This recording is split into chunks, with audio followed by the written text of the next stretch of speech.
Assalamualaikum warahmatullahi wabarakatuh.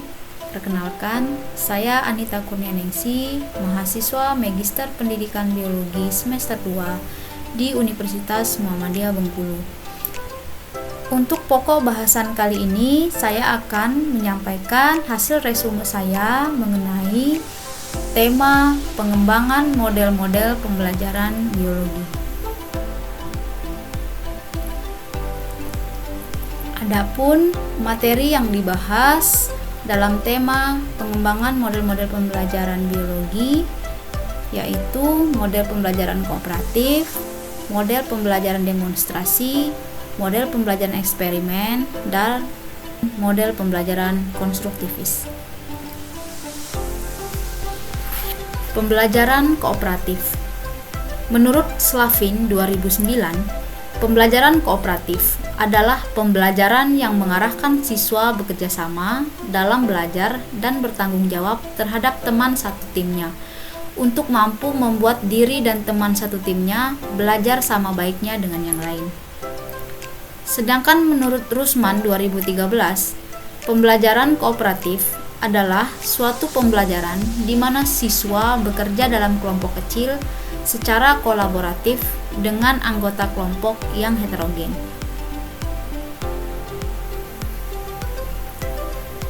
Ciri pembelajaran kooperatif menurut Lutfi 2007. Yang pertama, pembelajaran kooperatif menuntut siswa bekerja berkelompok dan bekerja sama. Yang kedua, anggota dari kelompok pembelajaran kooperatif bersifat heterogen, baik dari kemampuan atau latar belakang siswa. Dan yang ketiga, ciri pembelajaran kooperatif, guru memberikan penghargaan kepada kelompok, bukan kepada anggota kelompok. Artinya, penghargaan ditekankan kepada prestasi yang diperoleh kelompok, bukan individu.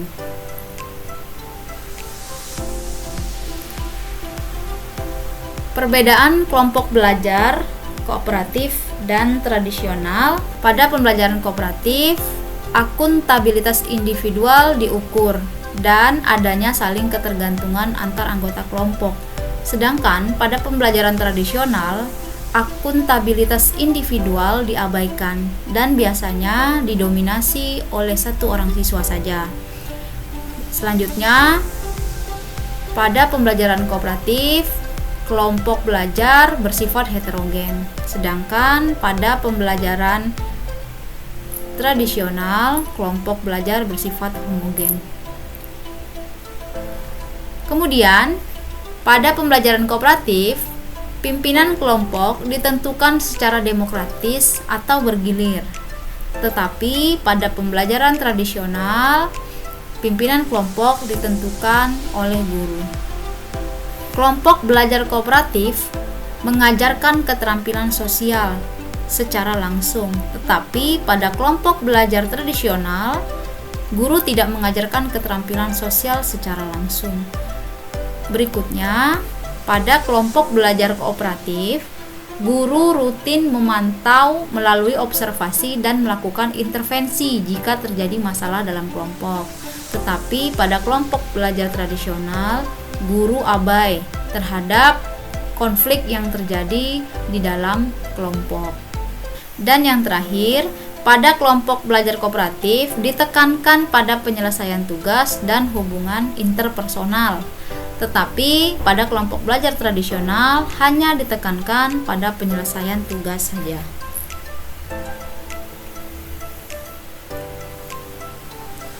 Menurut Slavin 2009, konsep pembelajaran kooperatif terdiri dari 3. Yang pertama, adanya penghargaan bagi tim. Yang kedua, adanya tanggung jawab individu. Dan yang terakhir, adanya kesempatan sukses yang sama.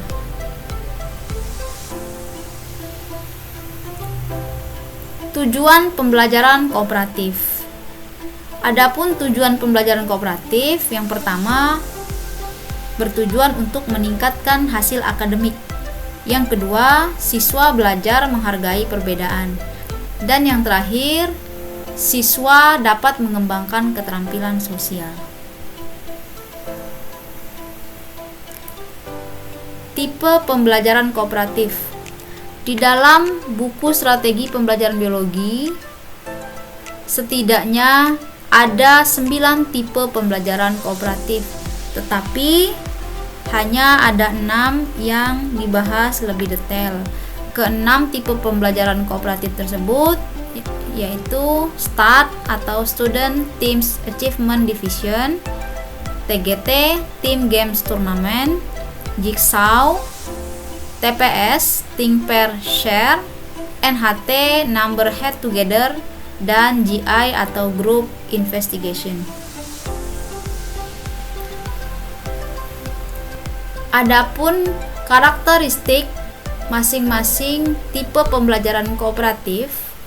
Yang pertama, STAT. Pembelajaran kooperatif tipe STAT dikembangkan oleh Robert dan Slavin dengan ciri khas tiap anggota wajib berkontribusi di dalam kelompok. Adapun tujuan pembelajaran kooperatif tipe STAT yaitu untuk memotivasi siswa saling mendukung melalui kerjasama. Dan instrumen belajar yang dicontohkan pada buku strategi pembelajaran biologi untuk pembelajaran kooperatif tipe STAT berupa kuis. Yang kedua, pembelajaran kooperatif tipe Jigsaw yang dikembangkan oleh Slavin dengan ciri khas memiliki 2 tipe kelompok, yaitu expert group atau kelompok ahli dan home group atau kelompok asal. Pembelajaran kooperatif tipe Jigsaw ini bertujuan untuk memberi tanggung jawab pada anggota kelompok dan penguasaan konsep. Sedangkan instrumen belajar yang dicontohkan yaitu berupa tugas tematik. Yang ketiga, pembelajaran kooperatif tipe TGT atau Team Games Tournament yang dikembangkan oleh Slavin. Adapun ciri khas pembelajaran kooperatif tipe TGT ini memiliki sesi turnamen pada proses pembelajarannya. Tujuannya untuk meningkatkan kepercayaan diri dan motivasi belajar. Sedangkan untuk instrumen belajar menggunakan LKS dan kartu game. Yang keempat, pembelajaran kooperatif tipe GI atau Group Investigation yang juga dikembangkan oleh Slavin. Ciri khas tipe pembelajaran ini yaitu adanya kelompok penyelidikan yang bertujuan untuk menyelesaikan masalah multi aspek. Sedangkan instrumen belajar yang digunakan berupa topik masalah yang harus dipecahkan melalui kelompok penyelidikan. Yang kelima, pembelajaran kooperatif tipe TPS, Think, Pair, Share yang dikembangkan oleh Frank dan Lyman. Dengan ciri khas pada pembelajaran kooperatif tipe TPS, siswa dituntut berpasangan dengan tujuan agar pasangan siswa ini dapat bertukar pikiran. Instrumen pembelajaran kooperatif tipe TPS yaitu berupa lembar diskusi siswa atau LDS. Dan yang terakhir, pembelajaran kooperatif tipe NHT, Number Head Together, yang dikembangkan oleh Spencer dan Kagan. Dengan ciri khas adanya pemberian nomor pada masing-masing anggota kelompok. Ini bertujuan untuk menumbuhkan rasa tanggung jawab personal. Sedangkan instrumen belajar pada pembelajaran kooperatif tipe NHT ini berupa daftar pertanyaan.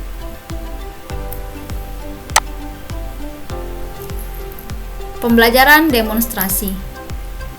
Pembelajaran demonstrasi merupakan suatu proses pembelajaran dengan memperagas suatu permasalahan, proses kejadian, langkah-langkah, suatu kegiatan melalui media asli atau model, atau dalam bentuk eksperimen yang ditampilkan oleh guru atau salah satu kelompok siswa.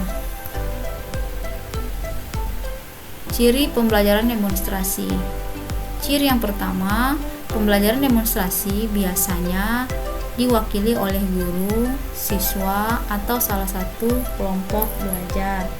Hal ini biasanya dilakukan karena alat atau bahan yang akan digunakan dalam proses pembelajaran tidak mencukupi sesuai kebutuhan siswa secara individu.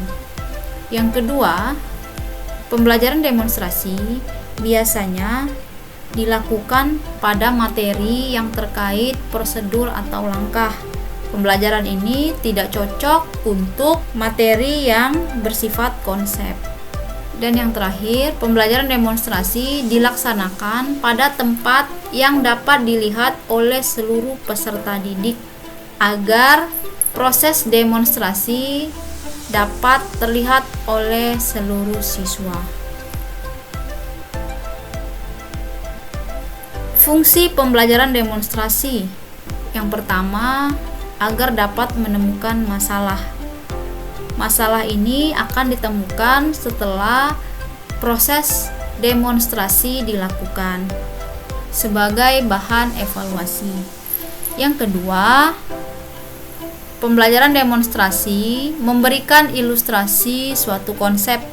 Yang ketiga, pembelajaran demonstrasi berfungsi untuk memecahkan masalah.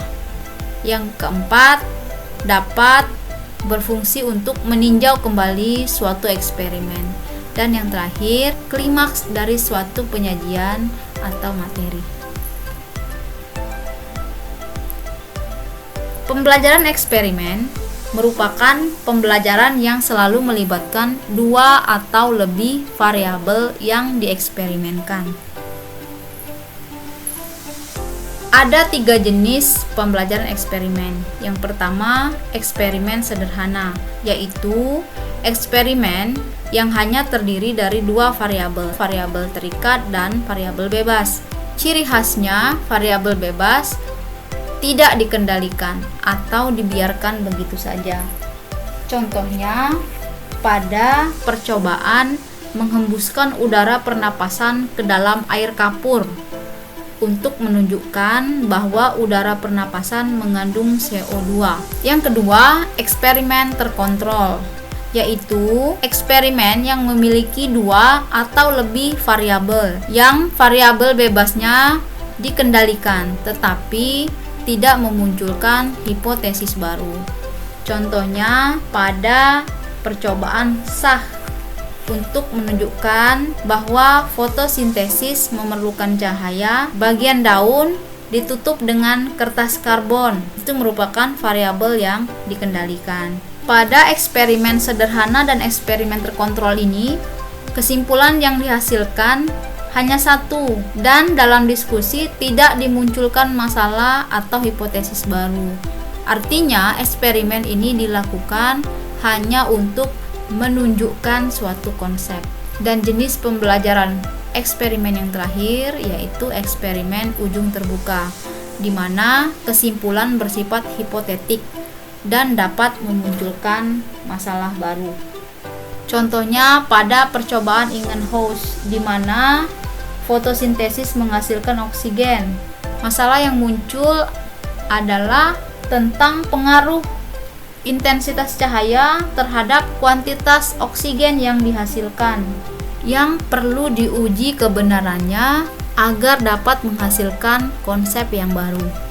Pada pembelajaran eksperimen, guru memerlukan persiapan khusus.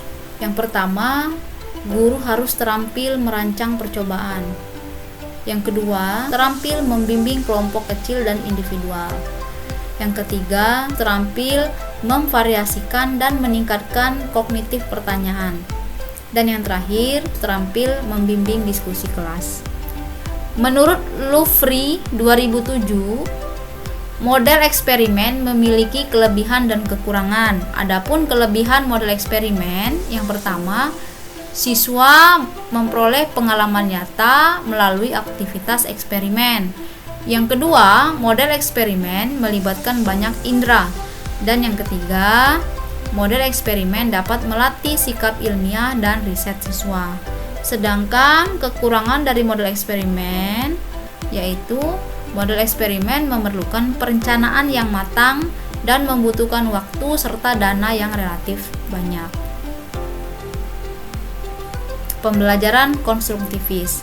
Menurut Brooks 1990, pembelajaran konstruktivis menekankan siswa untuk belajar memperoleh informasi atau pengetahuan baru yang berlangsung secara terus-menerus melalui interpretasi pengalaman konkret dan berdasarkan pengetahuan yang ada sebelumnya.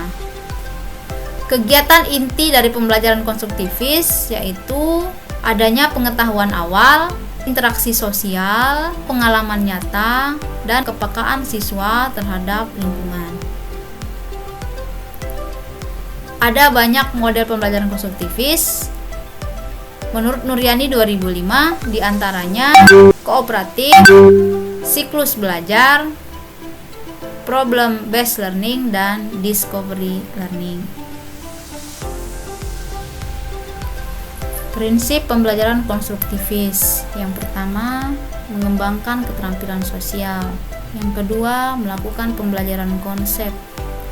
Yang ketiga, melakukan pembelajaran sosial, dan yang terakhir, melakukan pembelajaran scaffolding, yaitu siswa belajar dengan diberikan tugas yang kompleks, sulit, dan realistik, dan hanya mendapatkan bantuan secukupnya untuk menyelesaikan tugas-tugas tersebut.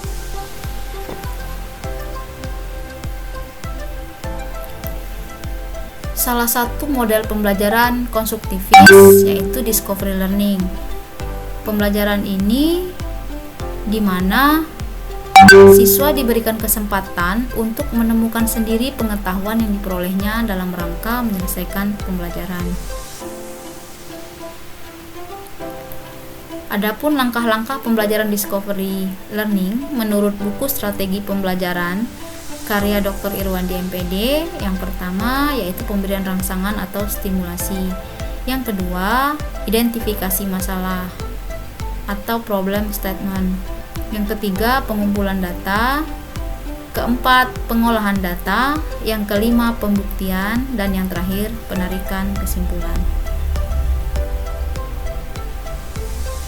Sekian presentasi saya mengenai tema pengembangan model-model pembelajaran biologi. Semoga dapat memberikan manfaat kepada kita semua. Terima kasih. Assalamualaikum warahmatullahi wabarakatuh.